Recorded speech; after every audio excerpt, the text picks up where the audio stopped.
നമസ്കാരം. ഗതാഗത വാർത്തകൾ. സംസ്ഥാനത്തിന്റെ 2026-27 വർഷത്തെ ബജറ്റിൽ മോട്ടോർ വാഹന മേഖലയ്ക്ക് വലിയ ഇളവുകളും നവീകരണ പദ്ധതികളും പ്രഖ്യാപിച്ചു. പൊതുഗതാഗത സംവിധാനങ്ങളെ സംരക്ഷിക്കുന്നതിനും പരിസ്ഥിതി സൗഹൃദ വാഹനങ്ങളെ പ്രോത്സാഹിപ്പിക്കുന്നതിനുമായി നികുതി ഘടനയിൽ സുപ്രധാനമായ മാറ്റങ്ങളാണ് ബജറ്റിൽ വരുത്തിയിട്ടുള്ളത്. പൊതുഗതാഗത മേഖലയെ തകർച്ചയിൽ നിന്നും സംരക്ഷിക്കുന്നതിനായി സ്റ്റേജ് കാരേജ് ബസ്സുകളുടെ നിലവിലെ ത്രൈമാസ നികുതിയിൽ 50% ഇളവ് പ്രഖ്യാപിച്ചു. അന്തർ സംസ്ഥാന യാത്രാ സൗകര്യങ്ങൾ വർദ്ധിപ്പിക്കുന്നതിനും കൂടുതൽ ഓൾ ഇന്ത്യ ടൂറിസ്റ്റ് ബസ്സുകളെ കേരളത്തിലേക്ക് ആകർഷിക്കുന്നതിനുമായി അവയുടെ ത്രൈമാസ നികുതിയും ഗണ്യമായി കുറച്ചിട്ടുണ്ട്. ഇതിലൂടെ സീറ്റ് 1-ന് നിലവിലുണ്ടായിരുന്ന 2000 രൂപ എന്ന നിരക്ക് 900 രൂപയായും സ്ലീപ്പർ 1-ന് 3000 രൂപ എന്നത് 1500 രൂപയായും കുറയും. കൂടാതെ ട്രെയിലർ വാഹനങ്ങളുടെ നികുതി സ്ലാബുകൾ ഏകീകരിച്ച് പരിഷ്കരിക്കാനും ബജറ്റിൽ തീരുമാനമായി.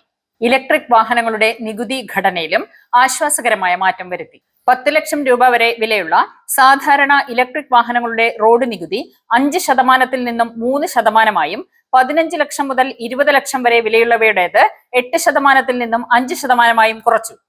40 ലക്ഷം രൂപയ്ക്ക് മുകളിൽ വില വരുന്ന ആഡംബര ഇലക്ട്രിക് വാഹനങ്ങളുടെ റോഡ് നികുതി 10% നിന്നും 15% വർദ്ധിപ്പിച്ചു. ഭിന്നശേഷിക്കാർക്ക് മോട്ടോർ വാഹന നികുതി ഇളവ് ലഭിക്കുന്നതിനുള്ള വാഹനത്തിന്റെ മൂല്യപരിധി നിലവിലെ 7 ലക്ഷം രൂപയിൽ നിന്ന് 15 ലക്ഷം രൂപയായി ഉയർത്തി. ട്രാഫിക് നിയമലംഘനങ്ങളുമായി ബന്ധപ്പെട്ട പിഴകൾ വേഗത്തിൽ തീർപ്പാക്കുന്നതിനായി ഇ ചലാൻ ആംനസ്റ്റി സ്കീം പ്രഖ്യാപിച്ചു. ഈ പദ്ധതി പ്രകാരം 50% പിഴ മാത്രം ഒടുക്കി ഇ ചലാനുകൾ തീർപ്പാക്കാൻ പൊതുജനങ്ങൾക്ക് അവസരം ലഭിക്കും. മോട്ടോർ വാഹന വകുപ്പിലെ ICT അടിസ്ഥാന സൗകര്യങ്ങളും കമ്പ്യൂട്ടർ നെറ്റ്വർക്കിംഗ് സംവിധാനങ്ങളും നവീകരിക്കുന്നതിനായി 20 കോടി രൂപ ബജറ്റിൽ വകയിരുത്തി.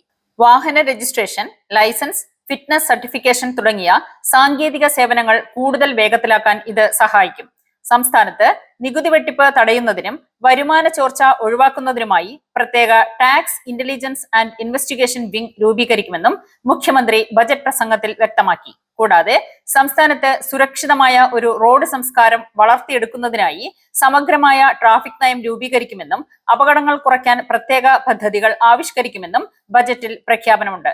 കേരള മോട്ടോർ വാഹന വകുപ്പ് ഓഫീസുകളിൽ പൊതുജനങ്ങൾക്കുള്ള പ്രവേശനം രാവിലെ 10 മുതൽ ഉച്ചയ്ക്ക് 1 മണിവരെ മാത്രമാക്കി നിജപ്പെടുത്തിയ ഗതാഗത കമ്മീഷണറുടെ സർക്കുലർ ചോദ്യം ചെയ്തുകൊണ്ട് ഫയൽ ചെയ്ത പൊതു താൽപര്യ ഹർജി ഹൈക്കോടതി തള്ളി.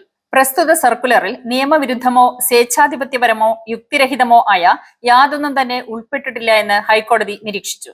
ആധാർ അധിഷ്ഠിത സേവനങ്ങൾ തിരഞ്ഞെടുത്താൽ അപേക്ഷകർക്ക് ഓഫീസിൽ വരേണ്ടതില്ല എന്നും സേവനങ്ങൾക്കായി രേഖകൾ ഓഫീസിൽ ഹാജരാക്കേണ്ടതില്ല എന്നും ഗതാഗത കമ്മീഷണർ അറിയിച്ചു.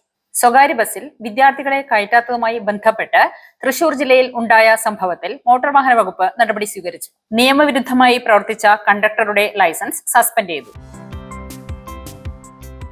മോട്ടോർ വാഹന വകുപ്പുമായി ബന്ധപ്പെട്ട പ്രധാന വാർത്തകളുമായി ഗതാഗത വാർത്തകൾ വീണ്ടും അടുത്ത തവണ.